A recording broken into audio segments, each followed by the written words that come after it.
इस देश के दो बहुचर्चित केस, रामराज और बाबा साहब की कही हुई बातें। संविधान कितना भी अच्छा हो, अगर इसको लागू करने वालों की नीयत अच्छी नहीं हो तो आप संविधान कितना भी अच्छा बना दीजिए, वह आखिरकार खराब और गलत ही साबित होगा। तो नमस्कार दोस्तों, मैं सनी स्वागत करता हूं आपका एक और नए वीडियो में। बीते कल के दिन हार हुई है बहुजनों की, बहुजन नेताओं की, चाहे वो चंद्रशेखर हो, मायावती हो, अखिलेश यादव हो, या फिर एएमआईएम प्रमुख असदुद्दीन ओवैसी हों, या फिर बिहार के नीतीश कुमार हो, चाहे तेजस्वी यादव हो, चाहे चिराग पासवान हो। सब अपनी अपनी जगह एक से एक कद्दावर नेता हैं और बहुजनों के लिए हमेशा आवाज उठाते रहते हैं। चाहे चंद्रशेखर और मायावती और अखिलेश यादव, यह बहुजनों के लिए हमेशा हक और अधिकार की आवाज़ को उठाते रहे हैं, उठाते आए हैं और आगे भी उठाते रहेंगे। लेकिन बीते दिन दो घटनाएं, एक मध्य प्रदेश की, एक उत्तर प्रदेश की, दोनों जगह रामराज यानी कि भारतीय जनता पार्टी की सरकार है और दोनों जगह हार हुई है बहुजनों की। बताते हैं आपको कैसे। एक और धीरेंद्र शास्त्री का भाई अपने हाथ में तमंचा लेकर के, मुंह में सिगरेट जला करके पहुंच जाते हैं दलित की बेटी जहां पर शादी हो रही है। उनका गुनाह केवल इतना था कि वो गाजे बाजे के साथ अपनी बेटी की शादी कर रहे थे। क्या दलितों को गाजे बाजे के साथ अपनी बेटी की शादी करना गुनाह है? क्या आज के दौर में कोई दलित अपनी बेटी की शादी धूमधाम से नहीं कर सकता? बस यही बात रामराज्य का सपना देख रहे धीरेंद्र शास्त्री के भाई को नागवार गुजरती है और पहुंच जाते हैं अपने हाथ में तमंचा लेकर के और वहां पर मारपीट करते हैं, गाली गलौज करते हैं, क्योंकि भैया रामराज्य है और उनका तो राज्य चल रहा है। एक कहावत आपने सुनी होगी, वृंदावन में रहना है तो राधे राधे कहना है। शादी अगर धीरेंद्र शास्त्री के भाई के हिसाब से नहीं हुई तो वहां पर मारपीट होगी और उन पर कोई एक्शन नहीं लिया जाएगा। कल उनको अरेस्ट किया गया सुबह और शाम को उनको जमानत मिल जाती है। SC/ST एक्ट की धारा लगाई जाती है उनके ऊपर और इस धारा में तकरीबन 3 माह की जेल है, लेकिन उन पर कुछ नहीं होता है। हाथों हाथ उनको जमानत दे दी जाती है, क्योंकि भैया रामराज्य है, भारतीय जनता पार्टी की सरकार है। आपने देखा होगा धीरेंद्र शास्त्री के चरणों में, बाबा जी के चरणों में मध्य प्रदेश के जो मुखिया हैं शिवराज सिंह चौहान, उनके चरणों में पड़े रहते हैं। गृह मंत्री नरोत्तम मिश्रा उनके चरणों में पड़े रहते हैं। तमाम प्रकार के नेता, चाहे कांग्रेस के कमलनाथ हो, वह भी उनके चरणों में पड़े रहते हैं। तो धीरेंद्र शास्त्री के भाई का कौन क्या बिगाड़ सकता था जब सरकार इन्हीं की है, इनके रहनुमाओं की है। तो सोचिए वहां पर जजमेंट क्या आने वाला है, और जजमेंट उनको जमानत मिल जाती है। सुबह गिरफ्तार, शाम को जमानत। और बीते 2 सालों का सबसे बहुचर्चित केस मनीषा वाल्मीकि हाथरस कांड आप सबको याद होगा। एक दलित की बेटी का गैंगरेप कर दिया जाता है 4 लोगों द्वारा। वह चारों लोग आपको पता है किसी खास जाति वर्ग से आते हैं।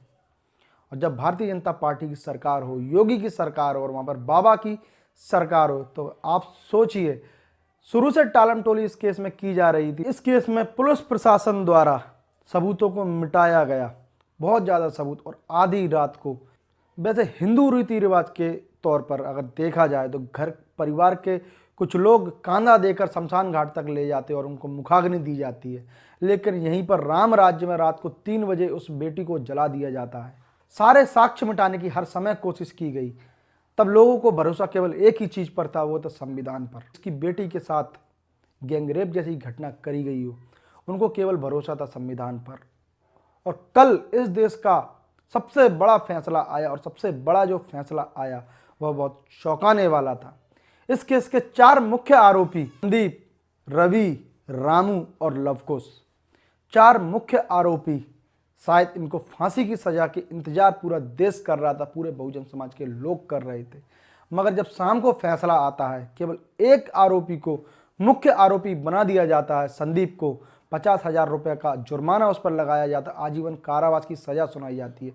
और साथ ही में जो 3 आरोपी थे, रवि, रामू और लवकुश, उनको बाइज्जत बरी किया जाता है। दोस्त, क्या आपको लगता है कि इस केस के जो चारों मुख्य आरोपी थे, क्या 3 को बाइज्जत बरी किया जाना चाहिए था, या उनको और कड़ी से कड़ी सजा सुनाई जानी? जिस प्रकार से इस देश का सबसे बड़ा कांड निर्भया कांड आप लोगों को याद होगा, उनके जितने भी मुख्य आरोपी थे सबको फांसी की सजा सुना दी गई थी, एक को छोड़ करके, क्योंकि वो नाबालिग था।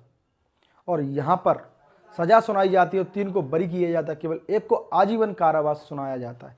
क्या यह जातिगत बड़ व्यवस्था नहीं है? अगर आप सोचिए उत्तर प्रदेश में 2007 से 12 वाली बहुजन समाज पार्टी की सरकार होती तो क्या इस प्रकार का फैसला SC/ST एक्ट कोर्ट के द्वारा दिया जाता? क्या 4 आरोपियों में से 3 आरोपियों को बाइज्जत बरी किया जाता? जब सरकार नहीं है तो ये हाल है, और सरकार गए हुए लगभग 12 साल हो गए।